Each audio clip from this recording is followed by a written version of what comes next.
Salud en directo América de France 24. Ya está conmigo en el estudio Mar Romero Sala. Mar, y volvemos a hablar de esta llamada viruela del mono. Repasamos entonces las últimas declaraciones de la Organización Mundial de la Salud sobre el brote de esta enfermedad.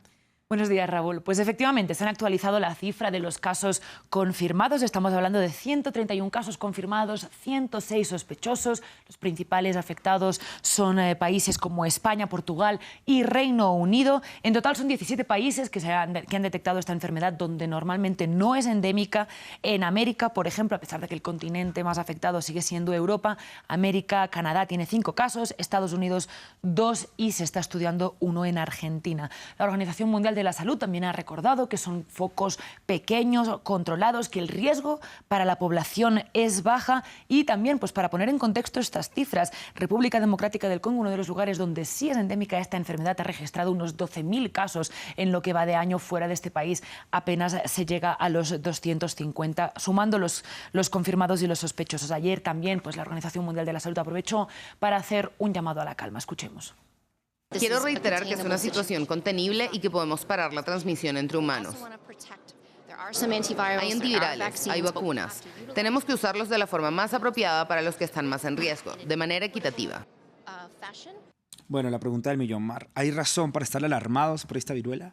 Pues digamos que sí y no, ya lo hemos venido repitiendo también en este espacio de salud. Por un lado, obviamente venimos arrastrando un cierto trauma de la pandemia de COVID-19 y todo esto nos recuerda mucho a eso. También el nombre, tanto por la parte de viruela como por la parte del mono, suena especialmente alarmante, pero es que la verdad estamos muy lejos de que esto se convierta en una emergencia de salud pública como la que fue la pandemia de COVID-19. Vamos a comparar un poco, vamos a explicar por qué, en qué se diferencian y en qué se parecen estos virus, ¿no?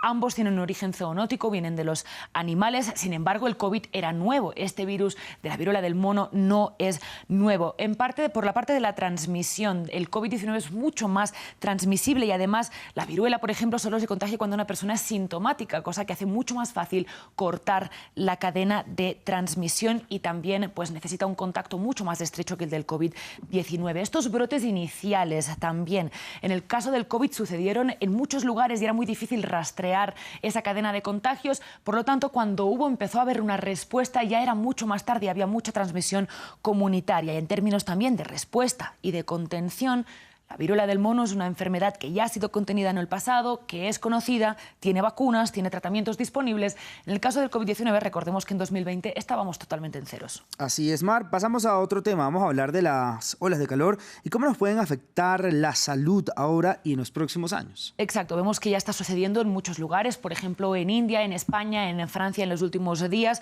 No es una novedad que el cambio climático va a ser una de las mayores crisis que vamos a enfrentar en el futuro, pero vamos a hablar específicamente de los efectos de estas olas de calor. Hay algunos efectos directos, como estos golpes de calor, que es cuando el cuerpo no puede regular su propia temperatura. Se puede llegar a dañar los órganos de manera irreversible y provoca, incluso en los peores casos, la muerte. También se empeoran enfermedades que ya existen, enfermedades cardiovasculares, por ejemplo, también enfermedades como la diabetes, enfermedades de riñón. Y, por último, muy importante también recordar esos efectos indirectos que pueden ser la saturación de los sistemas de salud, sobre todo la ralentización de las respuestas de urgencias, por ejemplo, de las ambulancias, y algo en lo que muchas veces no pensamos también es que muchos medicamentos necesitan conservarse a ciertas temperaturas de refrigeración. Eso pues también puede suponer un problema cuando estamos en una situación de calor extremo. ¿Estas olas de calor, Mar, pueden afectar a todo el mundo por igual? Pues digamos que tienen un mayor efecto en la población vulnerable, como muchas otras condiciones climáticas, la gente mayor, la infancia también, personas con discapacidades, personas en condición de embarazo, pero es que también hay una cuestión social, hay una cuestión de clase en este aspecto, y es que, por ejemplo, afecta más a todos esos trabajadores, por ejemplo, de la construcción, ¿no?, que tienen que trabajar en exterior y en condiciones de calor extremo, también esas personas que no se pueden permitir dejar de trabajar en el verano, por ejemplo, en los lugares donde hay estaciones, ¿no?, que suelen ser además trabajos menos calificados, y esas personas que no tienen tampoco pues buenas condiciones de vivienda, empezando por las personas sin techo, pero también la gente que no tiene aire acondicionado, que no tiene buenos aislantes en casa.